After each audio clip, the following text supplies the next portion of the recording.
They say you can't please everyone. Well, damn it, I am going to try. Today, I'm going to break down how my fantasy football strategy changes based on various league sizes and scoring formats. We get a ton of comments, probably hundreds, if not thousands of comments saying, hey, cool video, but how does this apply to an 8-team league? Or how does this apply to a 14-team league? Or how does this apply in standard scoring? How would big play bonuses factor in? How does Superflex factor in? Today, we got everything covered. Hammer the like button if you guys enjoy this video. Subscribe to the channel if this is the first time you are checking us out. Now let's get into it.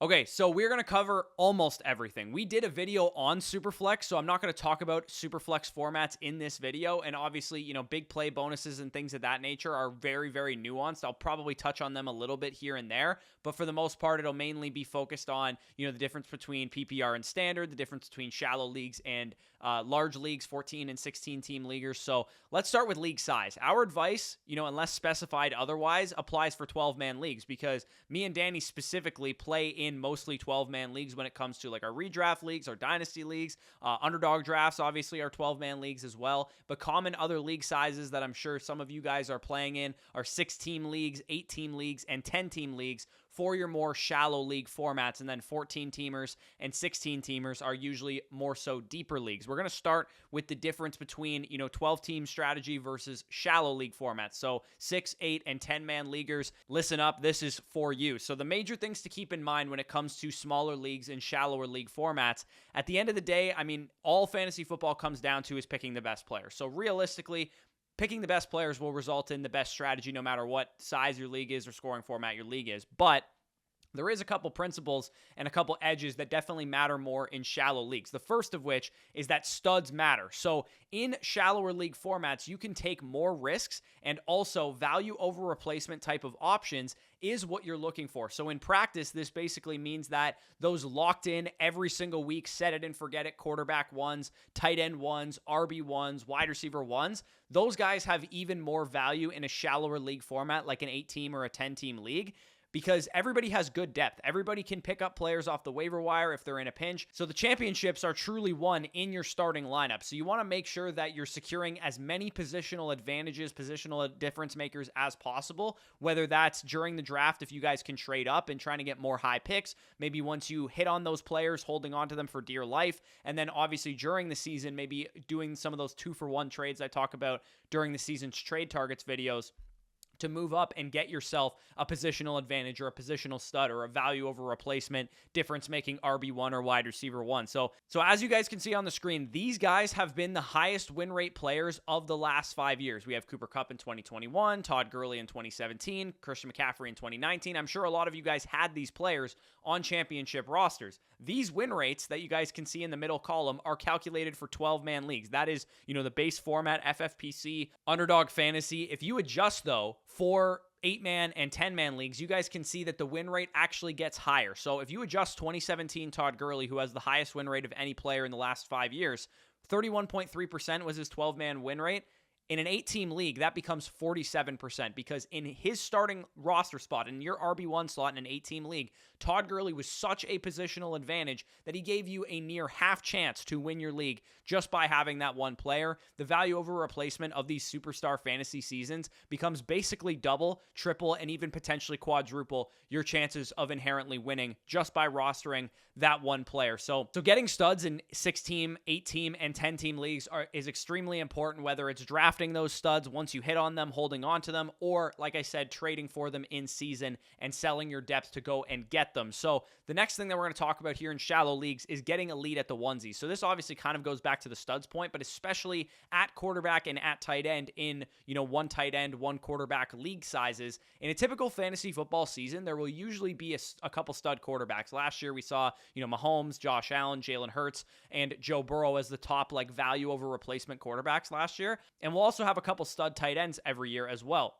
Travis Kelce, of course, was a little bit ahead of the pack, but then we also had good seasons from like TJ Hawkinson and George Kittle, and those guys dominate the rest of their position. Value over replacement factors in big time here. Rostering a top 5 quarterback in points per game has a lot more value than rostering quarterback 6 to 12, even though the difference may only be a couple points per game in a vacuum. It's so much more valuable to have a 23, 24 point per game quarterback who's, a top 3 option at the position than it is to be having, a Kirk Cousins, a Geno Smith, a Dak Prescott, somebody like that, because you can always stream those guys off the waiver wire in good matchups, especially in these shallower league formats. All of these guys are going to be available on the waiver wire, and you can stream them pretty easily. The same is true for tight end, only tight end is actually even more of a positional advantage, with the key distinction being that if you hit on a top 3 option, because this is a pretty crazy stat incoming, and you guys might be thinking, holy shit, I need to draft a tight end early after hearing this.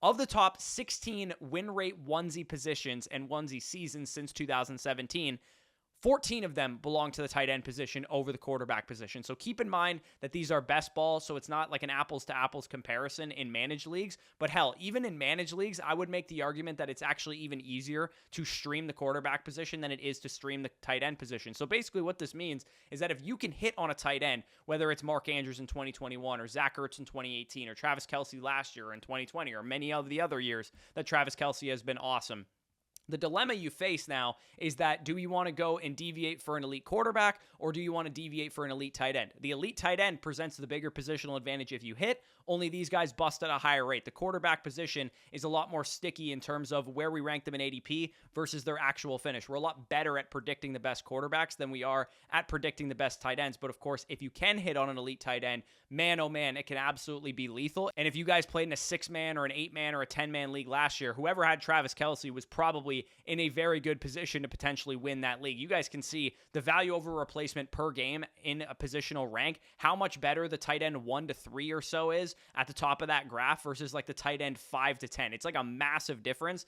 And same is true for quarterback, even to a lesser extent. So onesies, definitely very important in 6-man, 8-man, and 10-man leagues. I believe Travis Kelce should probably be the 3rd overall pick in a 6 and 8 or potentially a 10-man league as well, just to keep in mind how much he can actually value for your team. Line your bench with upside is the final edge that we're going to talk about for shallower league formats. If you guys play in 6, 8, and 10-man leagues, it's simply just not that valuable to have depth on your roster. It's not that important, especially if you guys play in leagues that the starting roster spots are small. So if you're in an 8-team league with a prototype 1 quarterback, 2 running back, 2 wide receivers, 1 tight end, 1 flex, you're only starting 5 flex positions, running back and wide receiver on any given week. So depth is completely meaningless. It does not serve you to have any players that are low upside options on your bench. So like Brandon Cooks, Juju Smith-Schuster, guys like that would be more valuable in a deeper league are not that valuable in a shallow league. So basically what you're going to want to do is draft your starting lineup essentially, maybe plus some depth pieces here and there, and then only hold players on your bench that have a ton of potential trade value, a ton of inherent upside that they could eventually make your starting roster. So last year in practice, this would have been like, drafting your starting roster, your starting lineup through the first like 7 or 8 rounds, 7 to 9 rounds, and then filling out your bench with guys like Tony Pollard, Ramondre Stevenson, Jamal Williams, Chris Olave, Garrett Wilson, going after handcuff running backs, ambiguous backfield situations. Those are the type of archetypes that you want to shoot for. And then also going for rookies. Rookie wide receivers and rookie running backs are also a good source of upside, as was the case with guys like Chris Olave and Garrett Wilson last year. So after the first like 7 to 9, 7 to 10 picks of your draft in an 8-man league or a 10-man league, maybe you draft 1 depth piece for your bench. There's simply no reason to draft safe options or guys that you can work into your roster or roster a second quarterback or a second tight end if you've already spent up at that position. This is what an 8-team mock draft would look like in practice to give you guys an idea of my strategy. So from the 106 spot, it's an 8-team mock draft. It's a PPR league. Could be half PPR, doesn't really matter. Travis Kelce was on the board at 106. Like I said, in an 8-team format, I think he should be the 3rd overall pick behind only Justin Jefferson and Jamar Chase. CeeDee Lamb and Garrett Wilson fell to me there at the 2-3, and then I grabbed Lamar Jackson. So I have a positional advantage at quarterback and at tight end. I'm able to backfill my running back position with Breece Hall, with J.K. Dobbins, with Javonte Williams, with James Cook, with Khalil Herbert. Like I said, in an 8-man league, in a 6-man league, in a 10-man league, I'm much more likely to take a lot of risks, and knowing that I can, pick up guys off the waiver wire pretty easily, I can afford to miss out potentially if J.K. Dobbins busts or if Javonte Williams isn't on the field or whatever the case is, because the waiver wire will be a lot more fruitful than it would be in a 12-man, 14-man, or 16-man league. And like I said, I also fill out my Amari Cooper, Brandon Ayuk to give myself some depth. In a 2 wide receiver, 1 flex league, you probably only need 3 wide receivers that you're going to start on any given week, maybe plus 1, which I grabbed there with Brandon Ayuk. And then the rest of my team is basically just, upside swings, right? Javonte Williams, James Cook, Jackson Smith and Jigba, Khalil Herbert, Elijah Mitchell, all those guys, high upside players. So before we get into the difference between, shallow leagues and deep leagues and then PPR versus non-PPR, I want to take a few moments to tell you guys about our new sponsor, Aura. And you guys have heard me talk about them before if you've been a fan of this channel, but Aura is your one-stop shop for cybersecurity for you and your families. Aura's app features a VPN, a password manager, real-time credit, and identity theft monitoring, including a 24-hour US-based call center if you ever have any issue, internet parental controls. It protects your devices from malware. It has every internet safety tool that you could possibly think of inside one app. It's really easy to set up, and it has everything you need, so you don't have to download 7 apps to get,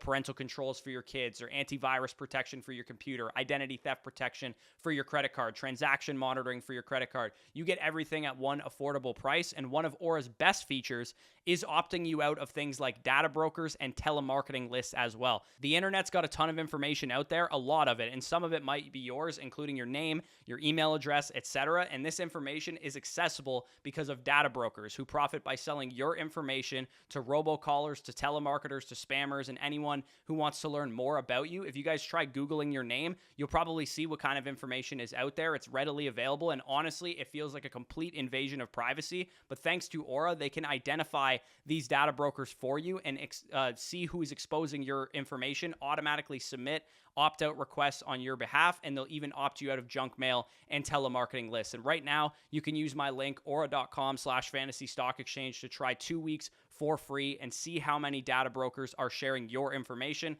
Also linked down below in the description, or you can scan the QR code that you see on your screen. As well, Aura also monitors your emails and passwords to see if they were involved in any kind of data breaches exposed on the dark web, and gives you recommendations on what to do. So if you guys use like one password or a couple of passwords for everything, if those get breached, it could be a big time problem for you. People could get into your banking information and all that kind of stuff.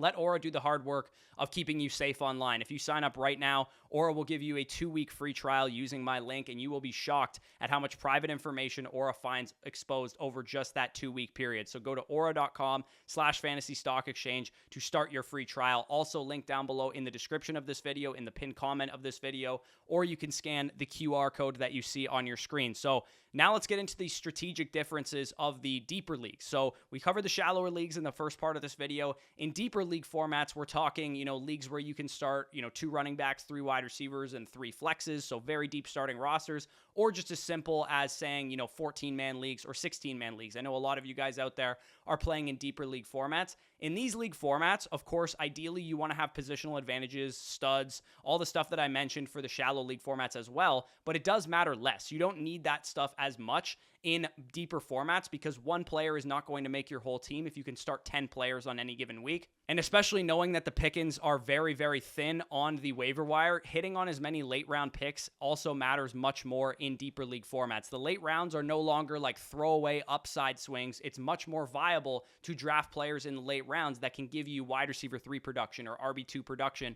on a couple weeks here and there, as opposed to swinging for the fences like we're pretty much going to do all the time in shallower leagues. So the home runs definitely, still matter in a deeper league format, but you definitely still want to be cognizant of hitting on your late round picks. Also, I'm also less likely to take risks in deeper formats. So if you guys are in the second round and you're deciding between a risky asset and a safer asset, as I broke down in yesterday's video, maybe you go with the safer asset if you're in a deeper format and you're in a 14-man or a 16-man league. For that reason, I actually find hero RB and zero RB a little bit more viable, especially if it's a full PPR league, because mainly you can start more wide receivers in deeper formats, and also in 14-man and 16-man leagues, you just simply run out of running backs a lot quicker. So this is an example mock draft that I did in a 14-man league. You guys can see I had pick 111. I grabbed CeeDee Lamb and Amon-Ra St. Brown as my first 2 picks, both guys that I view as very clean projections, guys in a full PPR league that I can trust week in and week out into my lineup. I take a little bit of a risk there with Calvin Ridley in the 3rd round, but I did like the value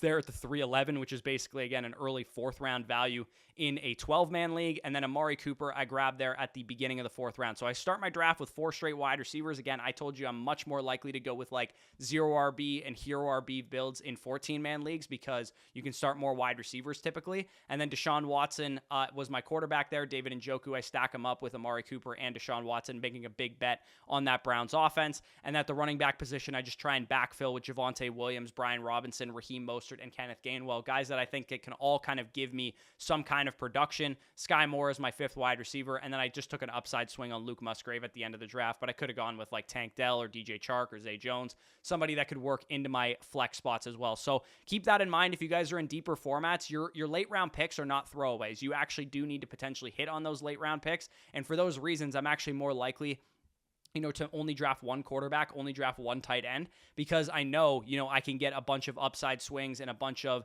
production swings in the late rounds. And if I hit on those players, let's say, Kenneth Gainwell becomes like an RB2 or a flex play or something like that, he's going to have way more trade value in a deeper league than he would in a shallower league. So now let's get into the strategic differences between standard leagues and PPR leagues. So as you guys know, we hate running backs and everything they stand for here at Fantasy Stock Exchange. However, this is under the assumption that you guys are playing in some kind of PPR. So in standard formats, running backs are actually extremely valuable, but we just don't play in standard. So the reason we are always bagging on running backs saying that they're not valuable, and honestly, sometimes in the comment section when you guys say like, how can you say running backs are not valuable? I wonder if you're just playing in standard leagues, because it does differ quite a bit. In full PPR and half PPR primarily, which is pretty much all I play in, most of my home leagues are full PPR. Underdog drafts are half PPR. Most of my dynasty leagues are full PPR as well. I don't play in standard leagues, nor have I ever. But if you guys are playing in standard leagues or even half-point leagues, to be honest, the running back position matters a lot more than it does right now. In fact, if we look at the 10-plus standard point per game scorers last year, there was 35 of them that were not quarterbacks. So there's 35 flex players that scored over 10 points per game in standard formats. A whopping 23 of them were running backs. Only 11 of them were wide receivers, and only Travis Kelce was the lone tight end. So this is why standard is dumb, to be honest, because in no world should the 23rd ranked running back outscore the 12th rated wide receiver, which in this case was Travis Etienne, outscoring Mike Evans, T. Higgins, and Amari Cooper, who just missed that 10 point per game in standard cut and threshold. So for me, this is why I don't like standard, but it is worth noting that RB2s are actually extremely valuable in standard comparatively to full PPR. RB2 is like the most replaceable production you can find. But with this data in mind, the zero hero running back strategies are virtually impossible to execute unless you're getting a significant discount on top wide receivers and unless you have a bunch of flex spots open, because the more flex spots you have open, the more wide receivers you can start. But the thing is, in standard leagues, it actually makes more sense because the median projection of running backs is higher because they get guaranteed touches and they don't get points per reception. It actually makes more sense to start running backs in your flex options than you do in a PPR league where we primarily want to be starting wide receivers there. So the other thing to keep in mind, too, in standard leagues is that all 12 of the top 12 overall scoring options in points per game were quarterbacks. So the quarterback position has a lot more value in standard leagues than it does in full PPR, because in full PPR, quarterbacks made just 4 of the top 12 options in points per game. Josh Allen, Patrick Mahomes, Jalen Hurts, and Joe Burrow were those 4 options, but the rest of those guys, Austin Eckler, Travis Kelce, all those guys kind of outscored that next tier of quarterbacks. So in standard leagues, just like shallow league formats, you want to prioritize the QB position more than you typically would in like a 12-team full PPR type of league. Getting yourself an elite option definitely matters a lot more in standard formats. So here again is another standard mock draft to give you guys an idea of the strategy here as well. And you guys probably won't even recognize this because this is not how I normally would draft, but knowing that in standard running backs are a lot more valuable, I'm going to take a lot more of them. And also I'm going to spend earlier draft capital on these guys. So I take Tyreek Hill at the 1-8. He slid to me at value. Nick Chubb is my RB4 in my rankings right now. Tyreek Hill is my wide receiver 3 in my rankings. So I went with Tyreek Hill in the first round, but then in the second round, Tony Pollard falls back to me. I thought that was a great pick. Travis Etienne, who's a running back I believe in, falls to me in the third round. And then Kenneth Walker, one of the few dead zone running backs that I actually like, falls to me there in the fourth round. I grab myself an advantage there at quarterback with Trevor Lawrence. I grab Christian Watson. I grab Mike Evans, who, again, in standard leagues, I'm more likely to take shots on guys with big play upside. I'm more likely to take shots on guys that can score touchdowns. And I think Tyreek Hill, Christian Watson, and Mike Evans fit the description of those type of players. Pat Freiermuth I grab as my tight end, a guy that I think can be a good red zone option. And then, again, I backfill with more running backs, because more often than not in a standard league, it actually makes way more sense to be starting running backs in your flex as opposed to wide receivers like we traditionally would in half PPR and full PPR. So Khalil Herbert, Damian Harris, Jalen Warren, those guys could potentially give me some production in my flex, and I grab a couple upside swings there with Sky Moore and Jonathan Mingo. So that is the end of this video. Again, I didn't get to super flex. I didn't really cover, big play bonuses. But again, big play bonuses are straightforward. If somebody gets a lot of big plays like Jalen Waddle, Tyreek Hill, Mike Williams, Christian Watson, Mike Evans, then you should value them a little bit higher,